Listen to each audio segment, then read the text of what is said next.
Somebody's getting their car detailed, so there's some background noise. My apologies. Um, I'm going to go a step further with this particular theme of fakes in politics. Um, so when I say that, there are folks that are showing up to events who are not actually connected to the events and they're acting like they're fucking in charge of these events. Let me give you a couple more anecdotal stories on this. So, when Bernie first announced that he was going to run for 2020, he did a rally in Los Angeles. And, who was that horrible person? Melissa Burns was in charge of all the volunteers, right? God, she was awful. You guys, she was awful. She's from out of state, right? She's from out of state. She came out here and immediately hooked up with the Bernie's Coffee Shop crowd. These folks, I don't know if they got like hired in as subcontractors, but they did not work for the campaign. And the reason I know that they didn't work for the campaign is because they bitched. They bitched about it on that freaking boots on the ground live stream that Carlos and Michelle were doing. They were bitching that they didn't get jobs. However, despite the fact that they have openly admitted that they didn't have jobs for the campaign, they were running the show at that rally because I volunteered for that rally. And when I got there, I showed my stipulation agreement to Melissa Byrne and to another person who was in charge of volunteers, and said that I needed to be placed at least 100 yards away from Tim Johnson at this event because of the stipulation agreement. We were not supposed to be near each other. So, what they did to me... This is fucking retaliation, by the way, you guys. This is fucking retaliation. So what they did is they said, okay, well, we're going to have you paint signs. So I went down to the grassy area. I went down to the grassy area to paint signs. And I have pictures of this. I did like Medicare for All, College for All, painted a bunch of signs. I'm not that artistic. I'm not that great. And especially not on a moment's notice, right? I'm good at like helping my son with his school projects when he's a little kid. I can get creative if I have like all evening to do it, but you give me like 4 hours and a bunch of poster board and some paints, some sparkly shit, and I didn't come up with much, but I did come up with some things. They didn't fucking use my signs at all, by the way. This was literally busy work, so they basically quarantined me off. Because they wanted to be able to let Tim have that experience of being with all the other volunteers and shit. So rather than quarantine him off, they quarantined me off, right? So I'm down there painting signs alone. Carlos fucking Marroquin fucking checked in on me, asked me if I needed help. He wanted to put a spy in with me. Freaking wanted to have somebody monitor me while I was at this event. By the way, all the volunteers got to have a meet and greet with Bernie, a private meet and greet with Bernie at the end of it. They didn't fucking tell me. They didn't tell me about it. I got shut out of that. Got fucking shut out of that. This dude, like I said, he was acting like he was running the event. He has since admitted that he never had a job with the campaign. So I don't know why he was acting like he was a fucking leader there and why he was checking in on me. Checking in on me to find out if he could place somebody with me. That was really weird. They had already isolated me off to a section. They were already retaliating against me. And then he wanted to place somebody with me to, like, watch me. Some weird-ass bullshit. What ended up happening at that event is the dude who was supposed to stay away from me violated my space. He violated the agreement on purpose. so that he could sneak backstage and try and get a selfie with Bernie. He ends up getting this really desperate looking freaking selfie where he's trying to reach out to Bernie and Bernie's not even looking at him. I don't think that was the point of having volunteers there, was to have them sneak backstage and try and be stalkerish to the candidate. But that is what fucking happened. I think that because he did that and because it was made public, he ended up getting banned from some events moving forward. Because you don't, that's a fucking threat to a candidate, you guys. And this is the person that you've been elevating and giving, like, that's a threat to the candidate. And then we had the Long Beach rally a few months later after Carlos organized events for Tulsi Gabbard. So immediately after this LA rally, Tulsi Gabbard comes into town. I covered it for my magazine, and I picked up some things for a friend of mine who she's married to, well, it's complicated, but like the dude that I dated in high school, she's married to his brother. And she was really into Tulsi Gabbard. So I said, hey, I'm going to be covering this event. I'll pick up some things for you, right? So I got her like a yard sign and some stickers and things, right? And but I went up there, and first thing I see, Carlos and Michelle managing this, or at least acting like they're managing this event. They had backstage access. He was following Tulsi Gabbard around like he was her handler. And Jimmy Dore was there, and Nico House. And I was sitting next to Robert Leahy in the audience, and I looked, and it's packed. They were over capacity. It was at that Unitarian church where they do the food bank, and they had overflowed this auditorium.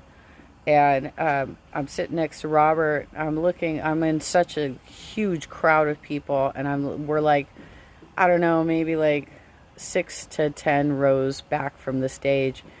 But for some reason, some weird coincidence, the few cracks I had between the audience, Jimmy Dore could see me directly, Carlos American could see me directly, and Nico House could all see me directly. They all sat in places where they had a direct eyeline vision to me during this freaking event. And then we had there was protesters outside. I didn't really know what was going on with Tulsi at the time, but you know, it had to do with that whole her alliance with, what does she have? I think she has an alliance with like Modi or something, and there were some counter protesters. And actually, like, when they got to the Q&A section, the first dude who asked a question went directly into that topic. He was a veteran, and he went directly into that topic, and it started getting weird and hostile. So I'm like, I turned to Robert, and I'm like, I gotta go. I don't feel safe. I feel like this thing is gonna really turn upside down pretty quick. So I actually left at that moment. And it got a little hairy.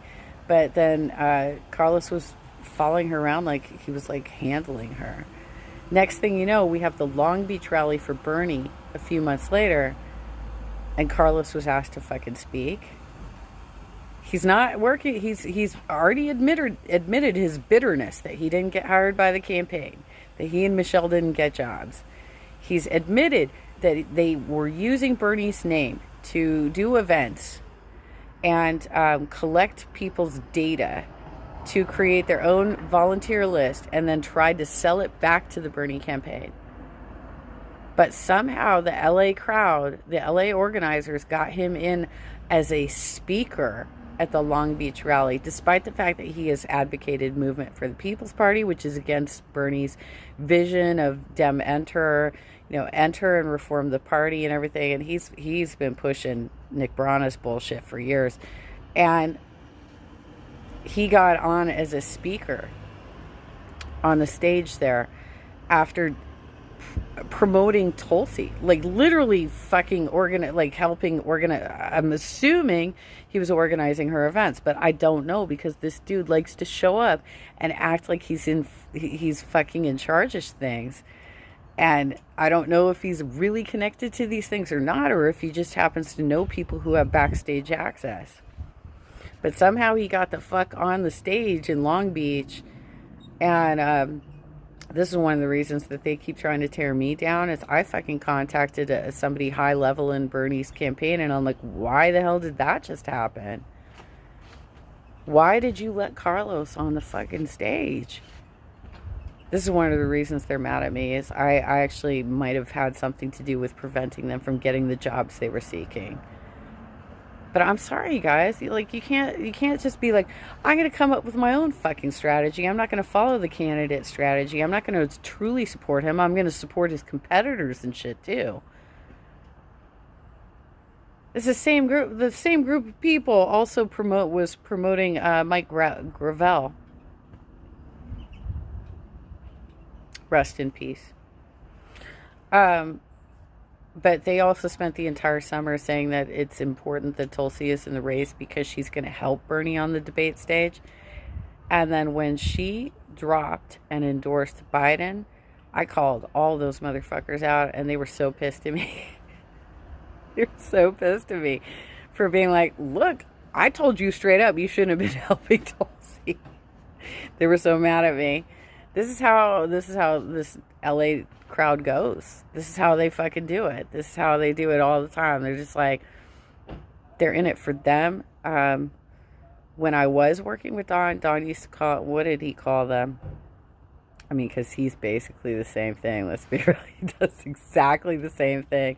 He projects a lot of his own faults onto the people around him, but he's right in this case. Like, they all do the same thing. I think he called them selfie whores or something. I can't remember what it is, but it's like legit. They're just like, how do you live in LA and you're so fascinated by this bullshit? I live in Orange County and I'm not even that fascinated by this bullshit. I grew up in LA too. Look, I spent half of my time as a child in LA, half of my time in South OC. So I have like a pretty balanced view of the differences. And I'll tell you straight up, like, everybody in LA has had interactions with celebrities. Everybody in LA, half of the people in Orange County have had interactions with celebrities. This is not new or fascinating, and yet this particular crowd from LA is so fucking fascinated by this that's like all they care about is just getting fucking selfies with people. We were coached, Don and I, and a few of our other contacts were coached back in 2018 that we had to get pictures because they were going to constantly say that we don't actually do things, and that the only way we could prove that we were doing things was by getting these receipts. And so this is the reason I take a lot of pictures. I try and get receipts because they'll be like, nope, you weren't there. Nope, you didn't do this. No, you don't know this person. So I do look for receipts because I can't constantly have people making up bullshit about me, you know? And that's what they do. They just make up bullshit about you. And they also just come down on you for stupid, petty stuff. But anyway, don't trust those LA motherfuckers. Do not trust them. They are so full of shit. Spencer, you're going to have to watch it back because like I literally just already did the whole commentary and I'm about to wrap up. But I think it's important for people to realize that that's what LA politics looks like. It's some bullshit. And I got harassed at that LA rally. I got excluded from the meet and greet. And from my understanding, Tim ended up getting banned from some Bernie events as a result of his behavior at that event. That's what I heard.